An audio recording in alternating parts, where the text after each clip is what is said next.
Hey guys, what's up and welcome back to another video. Today's Monday, so you know what that means. We're getting into a palette review and tutorial, and I'm excited about today's palette. If you don't already know, I like to post almost every single day on both Instagram and Reddit. I post an absolute ton of beauty content, so if you're a person that prefers digesting your content through the written word, then be sure to go give me a follow. So the palette that we're getting into today is from KVD Beauty, and this is called the Moongarden Vegan Eyeshadow Palette. And to be honest with you, the reason why I was attracted to this palette is because of this beautiful artwork on the cover. The brand actually contracted with the tattoo artist. Her name's Miriam Lumpini, and she created this artwork just for this cover, so I thought it was very, very special for this palette. So when you open it up, here's the color story that you get inside, and what I really like about this right off the bat is that the colors that you see inside is what you see depicted on the front cover. So sometimes you get a palette and you open it up and you're like, what the heck is this? I didn't expect to see this at all. But in here, you actually get what you expect. So the first thing that we're going to do is a tutorial with this palette, and the look we're going to create is something called a straight cut crease.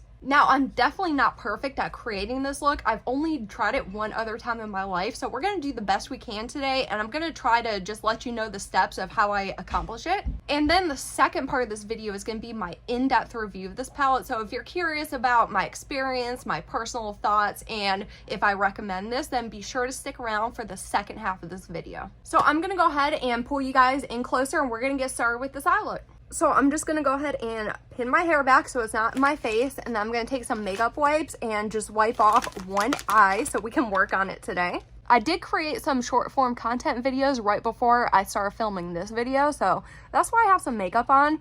I just find it easier to kind of film everything in one day instead of what I used to do and film different things on different days. Okay guys, so here's the thing I'm going to let you know before we get started. I did go ahead and test this palette on both a prepped and set base, and I tested it on a bare and untouched eye, and this palette works significantly better if you go ahead and take the time to fully prep and set your eye. So of course we'll kind of get into that a little bit more when we hit that section into the review, but as for right now, I'm just going to go ahead and get my eye all prepped for this look. So what I'm going to use today is my beloved NARS eyeshadow base, and I'm not one to shy away from using 2 or 3 or more primers on my eye because I find that, you know, different ones do different things.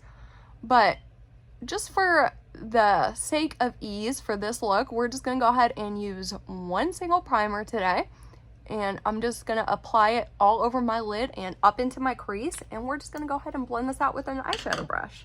So we're not doing anything crazy. I'm just giving this a decent blend so it kind of sits right onto my skin.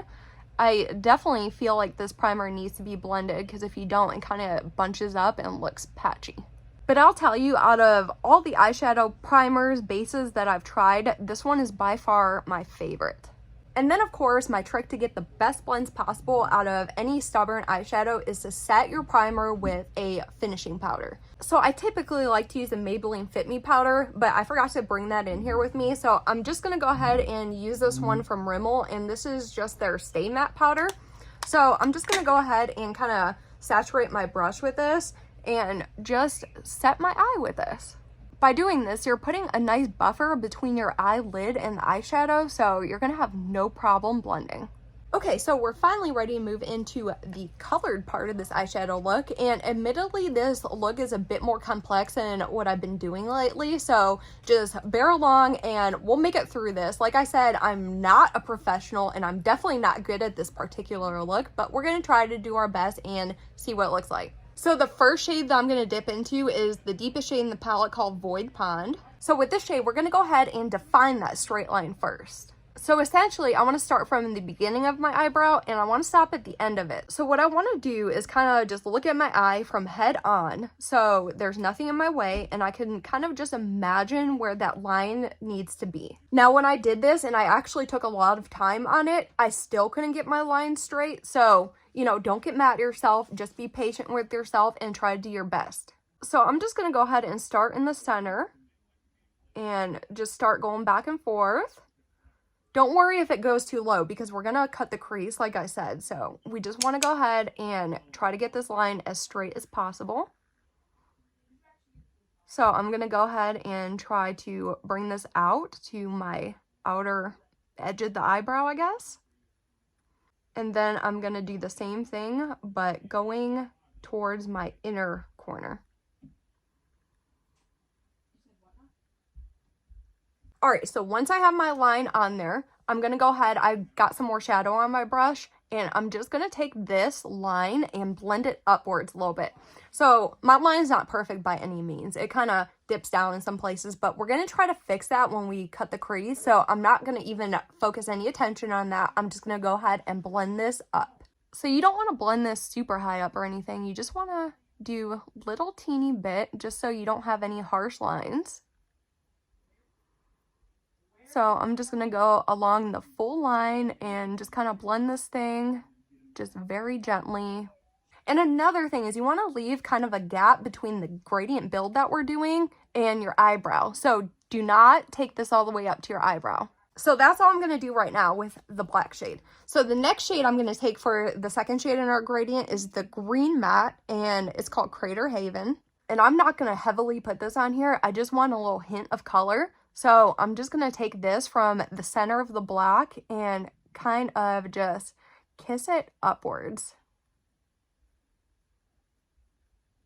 When you do this, it does kind of blend any of the harshness out of the black, and it deposits some of that green. So you get a little bit of color, and it kind of just does the gradient thing on its own. I thought it was pretty neat how these shades worked. And then to finish this up, we're going to go into the yellow shade to kind of just put some closure on this so it looks like it's finished.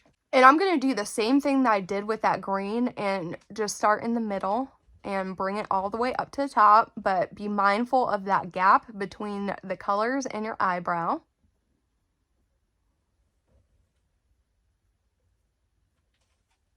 Alright, so now's the cut crease part. So I'm just going to use some concealer for this. You can obviously use whatever you have on hand. And now this is the part that you want to try to get as precise as you can, because this is where you can clean this up and make it as straight as possible. So I always just like to start in the middle and work my way out, then work my way in. So, you know, whatever way you fancy, you can definitely do. But this is the way that I'm going to go ahead and do it.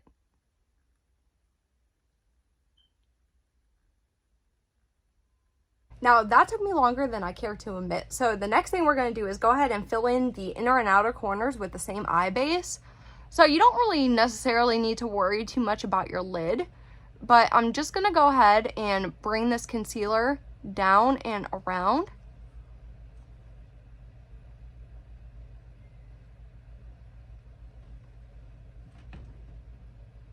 So I'm just filling in this little outer corner section right here first. You don't have to be precise with it or anything, because you can always just take a cotton pad or a makeup wipe or something and clean it up at the end.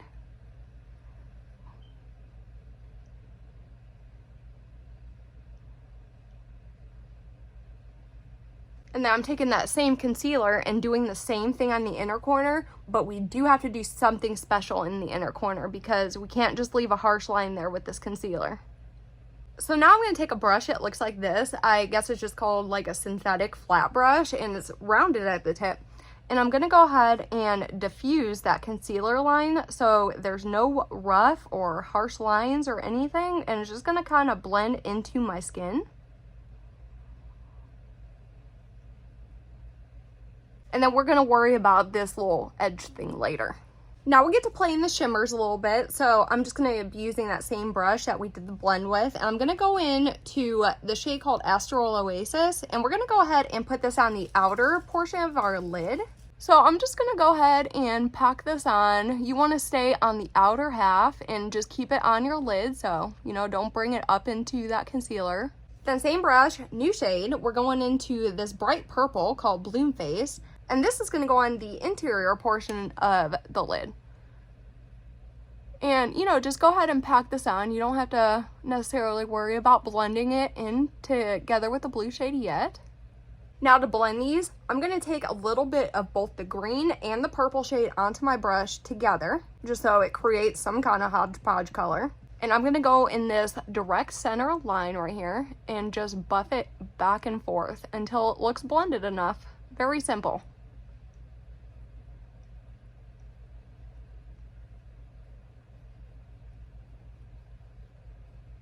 So I got a big giant mess of fallout, and I'm going to go ahead and clean up this edge right now because the next thing is the lower lash line.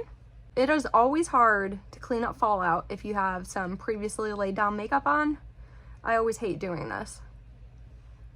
Now I'm taking my favorite black eyeliner, and I'm going to go ahead and line the outer half of my waterline. So I'm not going to take this on the entire thing, just the outer corner. Now to capture the true essence of this palette, I thought an orange would look awesome on the lower lash line. So that's exactly what we're going to do. We're taking the shade Floral Eclipse and we're going to taper that on our lower lash line. So I'm going to start very thin in here, and the further out that I get, the wider I'm going to go with this color.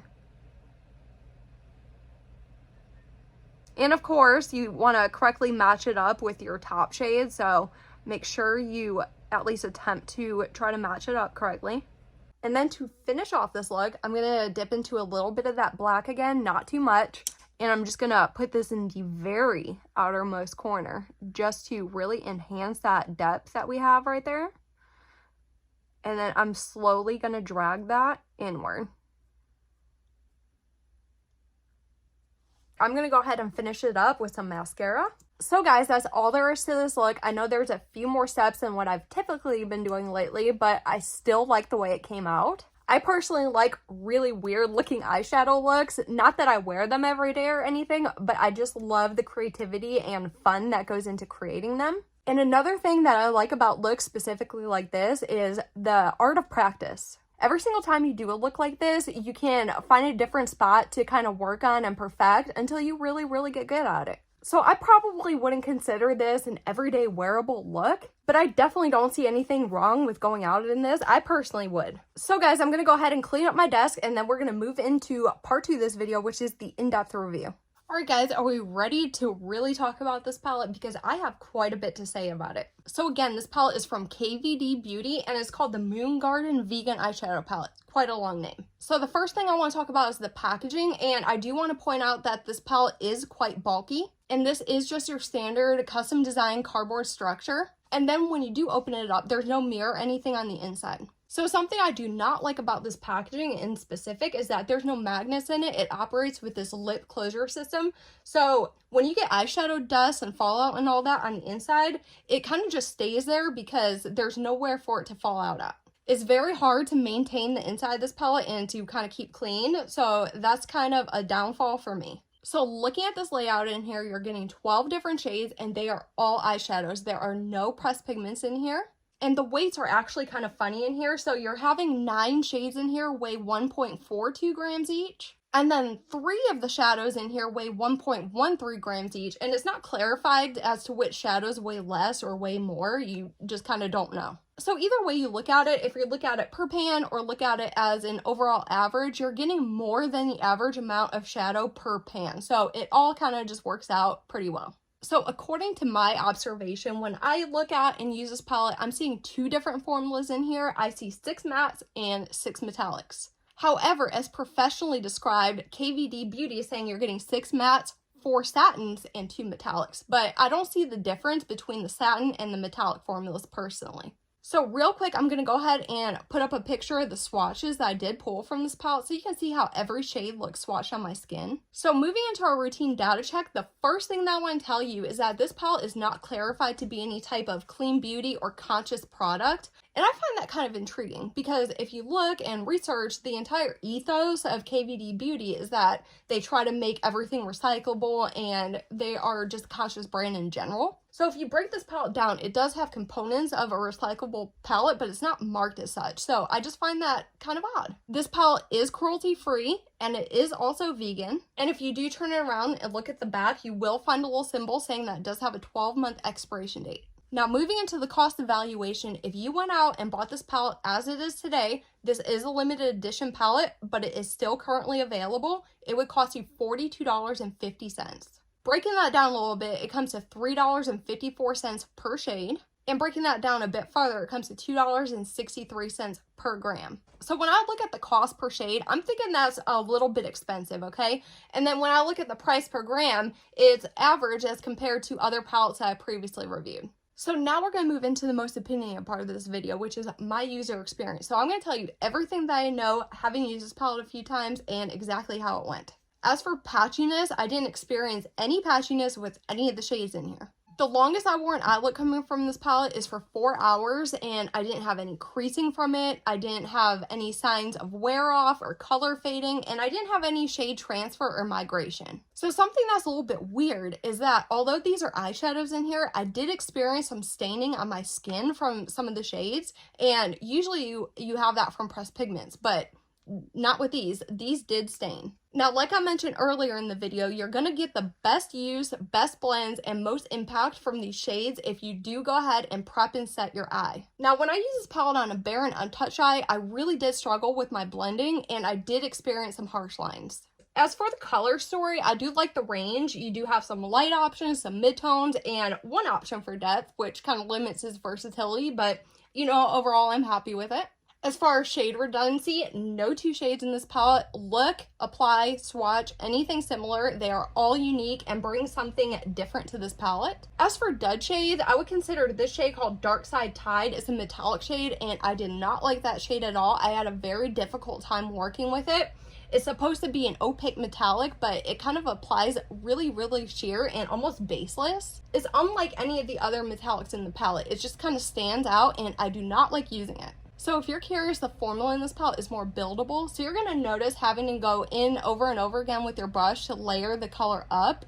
And I think formulas like this can be a lot easier to manage and control. You're not going to get any fun special effect shades in here. I think every shade in here is very plain and basic. I would consider this metallic shade called Moon Grove here to be a topper shade. There's almost no base pigment to it. And if you just want the slightest hint of color, you really, really, really have to build it up. I also attempted all application methods, meaning my finger, a dry brush, and a damp brush with the metallic shades, and I easily used every method and got a great outcome. If you want the most impact from your shade, definitely go in with the damp brush. So yeah, guys, when I rated the palette for this week, I gave it a B, and by that I mean I didn't find anything necessarily terrible about it, but it did not stand out and super impressed me. Of course, I have 3 reasons why I feel that way. Reason number 1 is that if you're into packaging, you can't get much better than this. This is super detailed, awesome, collectible, limited edition artwork, and I just